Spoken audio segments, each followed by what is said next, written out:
The United States Coast Guard will deploy its North Pacific assets to support the Philippine Coast Guard in upholding its sovereign rights in the West Philippine Sea amid the looming implementation of China's anti-trespassing policy, which encroaches on the Philippines' exclusive economic zone. The Coast Guard from the Philippines, Japan and the United States have reasserted their commitment to keeping the West Philippine Sea free, safe, and secure. This occurred during the Shangri-La Dialogue for International Institute for Strategic Studies on its 21st Asia Security Summit in Singapore, from the 31st of May to the 2nd of June 2024. During the Philippine-Japan and United States Conference, Philippine Coast Guard Commandant, Admiral Ronnie Gavan, recommended to the Japan and U.S. Coast Guard to develop new ways to address the forthcoming threat in the high seas, particularly China's declaration to apprehend non-Chinese fishermen who will violate their self-declared boundaries. Meanwhile, the Japan Coast Guard proposed the conduct of more personnel exchanges to create a robust network of Coast Guard counterparts in pursuit of maritime law enforcement and rule of law. The Philippine Coast Guard said it has agreed with the United States and Japan Coast Guard to pursue capacity-building initiatives to strengthen people-to-people relationship, better synchronize doctrines on the ground, and develop trust with each other. The United States Coast Guard has promised to send assets to the South China Sea to support Manila in upholding sovereign rights in its exclusive economic zone. In a statement, the USCG will deploy its North Pacific Coast Guard following the proposal of Admiral Ronnie Gavan for a greater deployment in high seas to address the forthcoming threat, as China is set to implement a new regulation of detaining supposed trespasses in what it considers its maritime boundaries. The proposal was made not only to the U.S. Coast Guard, but also to the Japan Coast Guard during the International Institute for Strategic Studies Shangri-La Dialogue in Singapore. The Philippines rest assured its partners that the PCG is doing its share in the alliance they nurture. The Philippines are grateful for the new opportunities to further strengthen its ranks and fulfill their roles in the most unique way to address current challenges. The Philippines on Wednesday hosted a forum for Coast Guards in the region.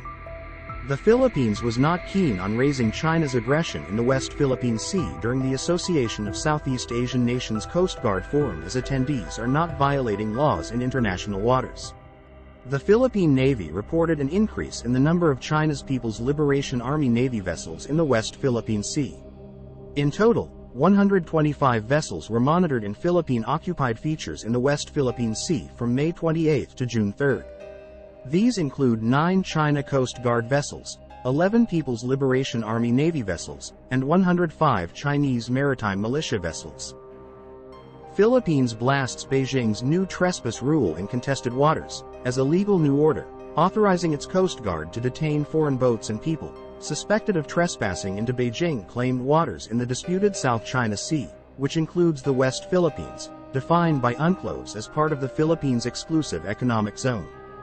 The Chinese Coast Guard issued order which will take effect on June 15 and authorizes its personnel to hold foreign nationals for up to 60 days without trials.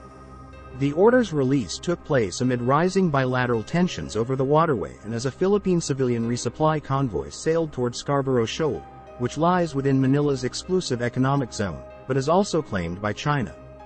This is another illegal action of China, Philippine Coast Guard spokesperson J. Terriella said during a press briefing, as Manila rejected Beijing's new policy applied to waters within Manila's EEZ. The mere fact that China claims full sovereignty over Philippines' own exclusive economic zone and China are trying to justify their imaginary 9-dash line, referring to the boundary on Chinese maps that demarcates Beijing's South China Sea claims. According to a Mandarin language document shared by the Chinese embassy in Manila to reporters, the order covers administrative cases that occur in the waters under the jurisdiction of China. While the document makes no direct mention of the South China Sea, Beijing claims the waterway almost in its entirety. The Philippines warned China against repercussions of implementing its new order. China will also have to understand the fact that once they implement this law, it's not just the Philippines that will be affected by this. They have to implement it on waters where Vietnamese, Malaysians, Indonesians, and other Southeast Asians are pressing on the 9-dash line claimed by China, which makes serious trouble for China. The Philippine Coast Guard calls China's trespass rule as an empty threat. Beijing's directive to detain foreigners entering disputed areas in the South China Sea as a scare tactic to deter civilian missions. They want to discourage civil society, not just in the Philippines, but even in other claimant states to the South China Sea. China's new policy of detaining individuals it sees as trespassers in the South China Sea is just part of Beijing's scare tactics. While the policy, which is expected to take effect in June, is provocative and escalatory, officials are urging fisherfolk not to be intimidated by the pronouncement. On Friday, a lawmaker and a security analyst urged the Philippine government to file a case against China before an international court over the new policy. If any country has a right to arrest foreigners, it is the Philippines, not China. Beijing is the one trespassing the Philippines' territorial waters and its exclusive economic zone, and now China has the gall to say that they would arrest non-Chinese in Philippines' waters. The Philippines should expedite filing a case against China again to the Permanent Court of Arbitration and to the United Nations. The international community, especially the Association of Southeast Asian Nations, should also speak up against China's blatant disregard of Philippine sovereignty, the 2016 arbitral ruling, and the United Nations Convention on the Law of the Sea.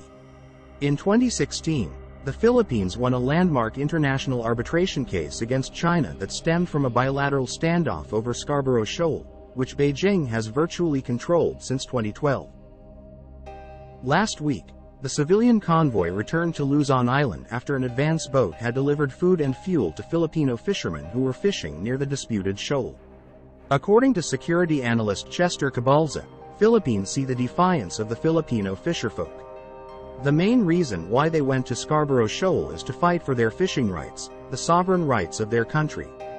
The mere fact that China has pronounced the new law, which they will implement by June, means that they are afraid by the presence of the Filipino. There is fear in China right now, because China seen Filipino civilians coming to Scarborough Shoal. Geopolitical analyst Don McLean Gill called the new Chinese policy illicit and baseless. China is quite notorious for using lawfare as a means to establish its de facto exclusionary policies in the Greater South China Sea and the West Philippine Sea in particular. From its foreign fishing ban to the recent announcement, Beijing tries to illicitly enforce so-called laws in other countries' EEZ as a show of force. However, this doesn't change the fact that such enforcements are illegal and clearly against UN Convention on the Law of Seas. For years, Filipino fishermen have faced persistent harassment from Chinese vessels in the contested waters, causing a steep decline in their livelihood. I thank the International Institute for Strategic Studies for convening this open, frank, and constructive conversation on pressing strategic issues confronting our region. When we established our Commonwealth in 1935, we put together a constitution that defined our territory in accordance with the international treaties that became the basis of our archipelagic unity.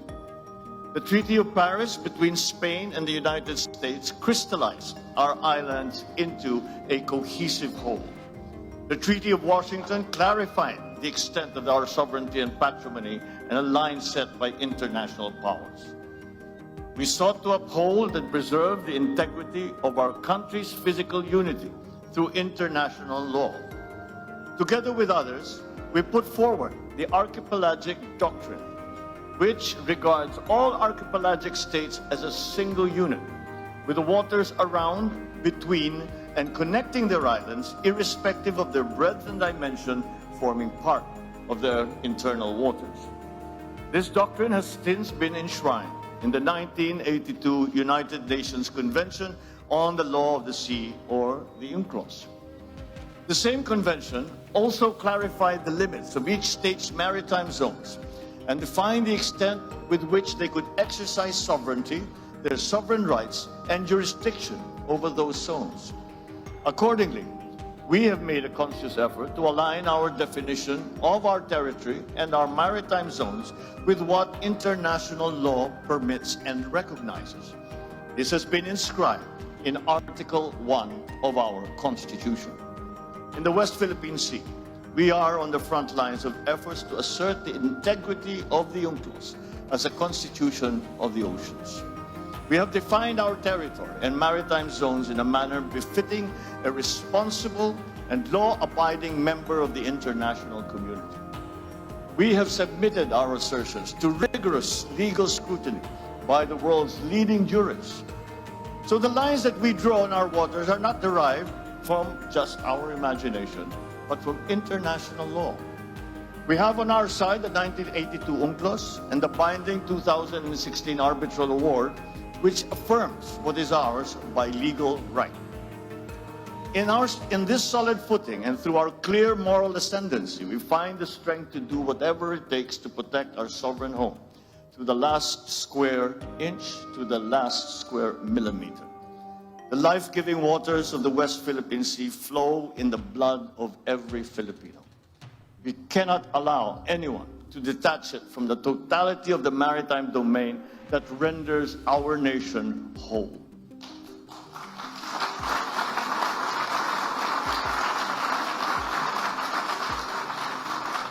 In 1982, we led our global community in unanimously adopting the Manila Declaration on the Peaceful Settlement of Disputes.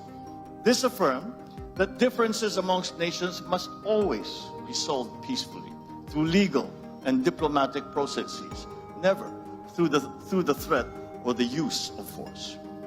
Today, these norms are under significant stress. The world is facing a watershed moment. In our region, recent patterns of aggression and militarization and emerging arms races threaten our lands of promise with an uncertain future. China's determining influence over the security situation and the economic evolution of this region is a permanent fact. At the same time, the stabilizing presence of the United States is crucial to regional peace. It's never a choice. Both countries are important. The continued stability of this region requires China and the United States to manage that rivalry in a responsible manner.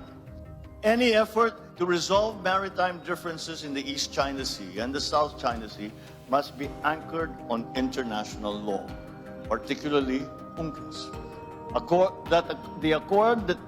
We must accord due regard to the legitimate interests of all parties and respect legally settled rights. We cannot afford any other future for the South China Sea other than the one envisioned by ASEAN, that of a sea of peace, stability, and prosperity. Unfortunately, this vision remains for now a distant reality. Illegal, coercive, aggressive, and deceptive actions continue to violate our sovereign rights and jurisdictions. Attempts to apply domestic laws and regulations beyond one's territory and jurisdiction violate international law, exacerbate tensions, and undermine regional peace and security. But despite all this, the Philippines remains committed to the cause of peace upon which our constitutional order is premised. We are committed to addressing and managing difficult issues through dialogue and through diplomacy. The 1982 UNCLOS and the binding 2016 Arbitral Award provide a solid foundation for the peaceful resolution and management of disputes. Ladies and gentlemen, beyond the regional horizon, we recognize the importance of upholding multilateralism. It remains the single viable platform for collective action against transcendent global challenges. We must therefore step back from the precipice of paralysis. We should transcend geopolitics, find common ground, work to strengthen global institutions. The Indo-Pacific holds much promise as the fastest growing economic hub and the largest contributor to global growth. That premise must be kept alive. Furthermore, that promise must be fulfilled. Geopolitics must not distract us from our fundamental duty as civil servants, as public intellectuals, as statesmen, to deliver for our people and to safeguard the future of the coming generations. This is the reason why we strive for stability, for security, and for peace. This, ladies and gentlemen, is our core purpose, our collective commitment, our calling. It is for this most noble of causes that we must come together to win the future of our region and to make a better world. And with your help, with our partnerships, with the alliances that we forge, we will make it happen.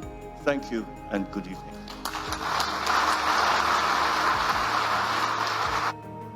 President, in the eyes of the international community, some of your Philippines' behavior in recent times now sounds like you really consider other parties' comfort level, and there is a risk of ruining the regional long-earned, long-lasting peace since the end of the, colonialist history.